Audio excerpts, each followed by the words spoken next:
Hello, welcome to today's product review. Today we're going to go over Warlord Games bolt action British Infantry, specifically their World War II Late War British and Commonwealth Infantry. This is a plastic kit with 25 miniatures in it, and these are 28mm in case you guys aren't familiar with them. All in all, that's a favorable review, but we're going to go through the models specifically and kind of show you what my experience actually was. So I don't have all the models. I'm not going to go through all 25. Actually, I actually have 30 because I bought a second sprue to get some berets. But I just got 5 examples here, just to give me the ability to kind of walk through. Here's what my experience was.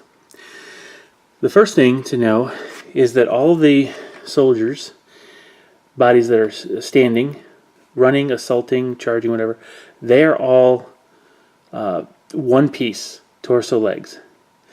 The kneeling ones are the 2 legs are separate and the torso is separate, and you just glue them together, and they glue together very, very well. They line up very easily. Aside from that, you just simply have to put the arms and head on. Now, what's interesting, one of the things I like is the accuracy in this. Let's see if I can get this on this body. It has all the webbing with different straps, what have you. And he actually includes, on the front of each side of the chest, a single magazine. I'm sorry, it's basically a magazine holder. Here, I'll use the officer. Should be able to see that better. There we go. Yeah, this is actually one of my. Actually, this is a Lee Enfield guy that I'm going to have. He's going to be holding a Lee Enfield. Oh no, a Sten gun. Sorry, as he walks. But you can see on either side, he has the pouch to carry 3 Bren magazine clips. That's every man in the unit carried those. So this model and all the models have that level of detail. What they also do is they include several additional pieces. One is a pack here that has a respirator and bayonet. Let me see if I can find one. There it is. Yep, there's there's 5 different versions of this one, but the respirator bag and a bayonet with it. On the back is an entrenching tool and the canteen, and that's the sum total of the additional bits you really need to put on. With the addition of that, you pretty much have a fully equipped soldier. Now, the one thing that I was struggling with, though, is where does the ammunition go for the Lee Enfield?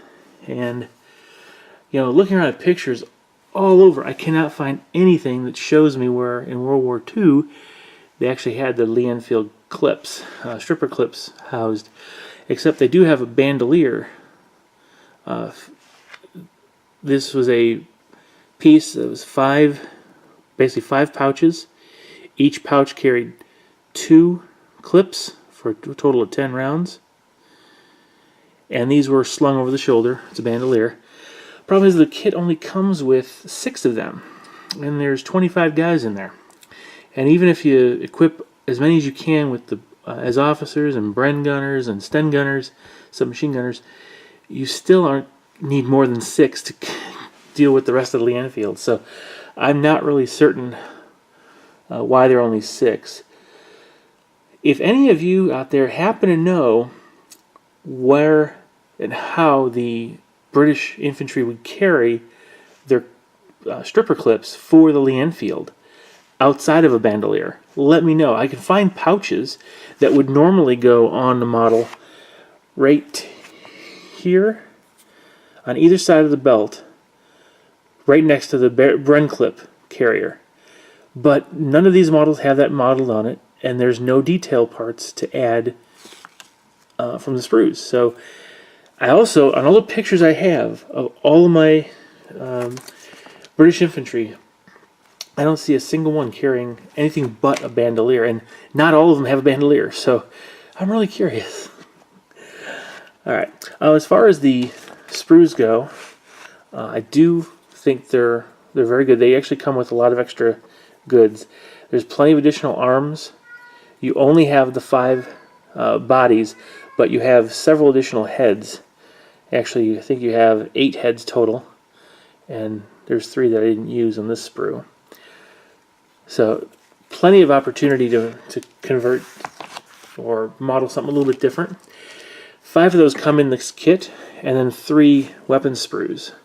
And these have, each of them has a single Bren gun, 2 Thompsons, 2 Stens, as you see, the 3 shovels, 8 Lee Enfield rifles, one of which has a scope on it, right here. Okay, and you know, some grenades, shovel. There's actually there's a 2-inch mortar right there, and there's actually a Webley revolver holster, pistol, and a pistol actually being held in the hand. So a lot of opportunity there to make some of your models a little different than the rest. Now, one thing I did like about the kit overall was their instruction sheet. To a certain extent, what was really nice about it is for the entire sprue, they numbered everything and gave you a key so you knew what it was for.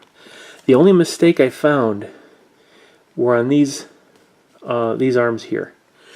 Arms number 17 and 18, they've got listed as rifle or firing rifle arms, and then 19 and 20, which are right here, these are supposedly the rifle at ready. Okay, that's actually reversed.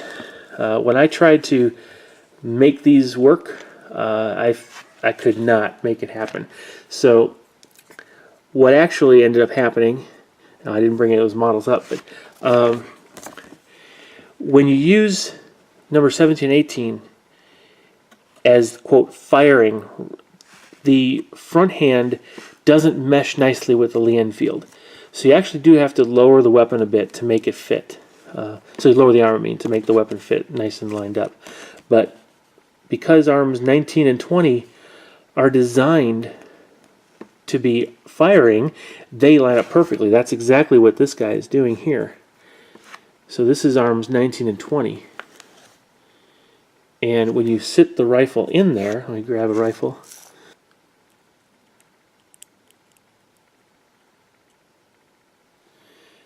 It fits in really, really nice. And that is firing the rifle. The others are carrying a little bit lower, and that's the way it should be. So, slight mistake there. At least that's the way I found it as I put it together.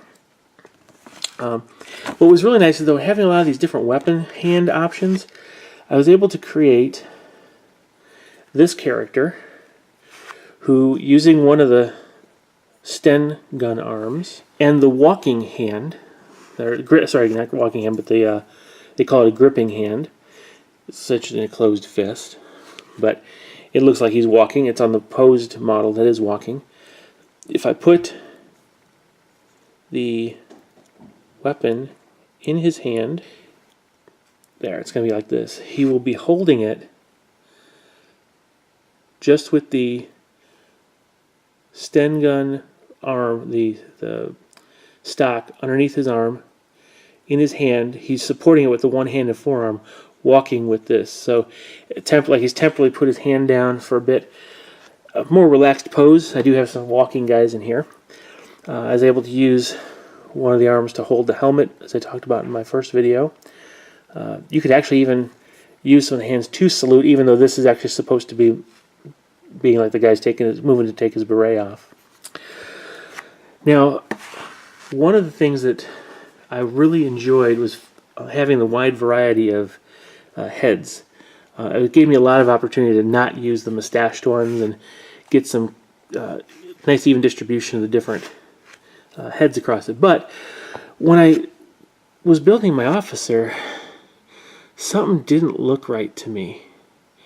And I looked at it and he seemed out of proportion somehow. But when I put him up next to my one of 40K figures, I mean, he's definitely in scale. He's not, you know, out of proportion. But the head was weird. And what I noticed is the head's actually a little off.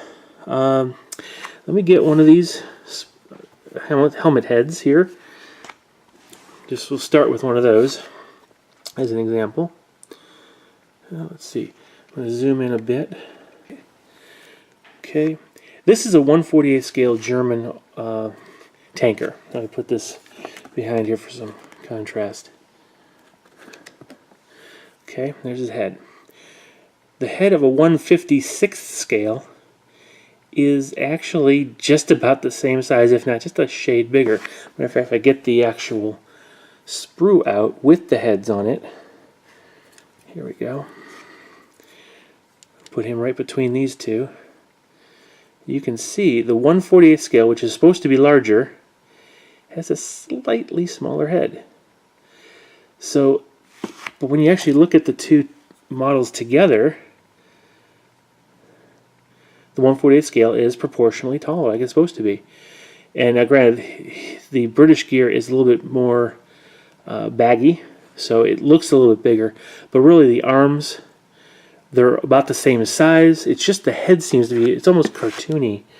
I guess that's one thing. Now, remember, I'm coming from a scale modeling background, so it might be unfair, but that really is the way I'm trying to look at these. And my intention was to build this as a scale model. I'm not disappointed, but I'm not too thrilled that the heads are a little bit out of proportion. But it's okay. It's on the tabletop. It looks great. The details on the bodies themselves are fantastic. They're not muddy. They're nice and crisp. They fit together well. Now, there's a couple areas where I think they could have done better. One is on the entrenching tool. Now, what's really nice is you'll hopefully be able to see on the back, you got the webbing that comes down to the belt, and then these two bands come down from the webbing, and that's usually where the entrenching tools seem to be hooked. That's where all the photos I've got have it hooked to those two. When you had these two pieces of webbing coming out at an angle, it's because they were attached to either end of the entrenching tool packet. And then, of course, the canteen was right off the side of that. Unfortunately, the way they molded that piece is it's really designed to more fit on the side of the body, which isn't very good, especially since you have the Webley revolver holster that's supposed to be there. So it would conflict. You could only have the holster on the hip if you didn't have the entrenching tool. And I found entrenching tools on officers as well, so go figure how it is. Now, the one thing they did include is a strap that runs from the shoulder all the way down, in addition to the regular webbing, and that's supposed to be for the Respirator Mask Bag. So it's definitely a detail that's meant to be put on. It's in the right place. It even has its own band for it. It's also possible that that might be where the bandolier is supposed to go, but you can't have both in that spot. And to be honest with you, I haven't really found where the bandolier actually belongs. Can't find a good fit for it on the model. Now, let's look at one of a couple of different guns. The Bren is really nice. The detail on all these guns is very, very good. So I'm going to bring that up there. That is definitely a scale model gun. I love it. Fantastic crisp detail. And again, it's the way they designed these with the arms, it fits. Here's the Bren Gunner arms on a guy who I've chosen to have kneeling. And you put the gun where it's supposed to be, and voila. It just fits perfectly. Well designed. Very, very well designed. Loving it. Now, the Lee Enfields are all very good. The one thing I did notice, though, is on the scope, the scoped version of the Lee Enfield, that was the only one that seemed to have a lot of, actually some flash around the scope itself. Let's see if you can see that. So that would require a little bit of extra work mold line wise. Speaking of mold lines, there are very, very few on the torso and legs. Very, very hard to see. So I may have actually missed a few. But on the actual arms themselves, there are some pronounced ones. Again, not a problem. You have to be aware of them. I decided to put the arms on before taking those mold lines off, so I had more to hold on to in order to get rid of those. The one thing I wasn't too sure about is the way the arm is formed. Let me see if I can get a good example of this one here. You'll see right here, there's this little gap. And that's because the arm curves back down right at the shoulder joint. It's almost bloused, and I don't know why. It doesn't look like it should be. Can't quite see that. I guess it could be supposed to be the effect of having that webbing crease it, but it didn't seem to fit across the board. I don't know. Maybe I'm being nitpicky there. I'll be honest there. Now the Piat, very interesting gun weapon system they've got. They did a great job replicating the detail. Now again, being a scale modeler, I'm going to be nitpicky, and I'll show you what I did. Notice up here in the front, it's kind of just a half cylinder, and the front is empty, or just blank. That's not the way it's supposed to be. In fact, it is supposed to look like this. Okay, so I just drilled it out with starting with this number 67 drill bit, and then progressively got larger till I ate away enough of that dish or cylinder area and carve it down. So now I can actually slide the Piat round down there. Let's see, yes, there is one Piat round on each of these 3 sprues. Now one of my Piat loader is holding one. I've got this one here, and I've got the one I was working on to see if I could make it fit in there. Now it fits perfectly, except I think I cut it a little bit too narrow. I need to try it one more time to get it perfectly to fit inside there. But that is a really well designed scale model, and with just a simple drilling out of that front, you've got a really nice looking Piat. So I'm really pleased with that. And having 3 in the kit makes it just that much easier to be fearless when it comes to making mistakes. Now one thing they came with for the Bren gun loader is this little bit, which is contains spare barrels and some of the maintenance accessories for the Bren gun. Probably even has some additional ammo in there, but anyway, it is one thing it's missing.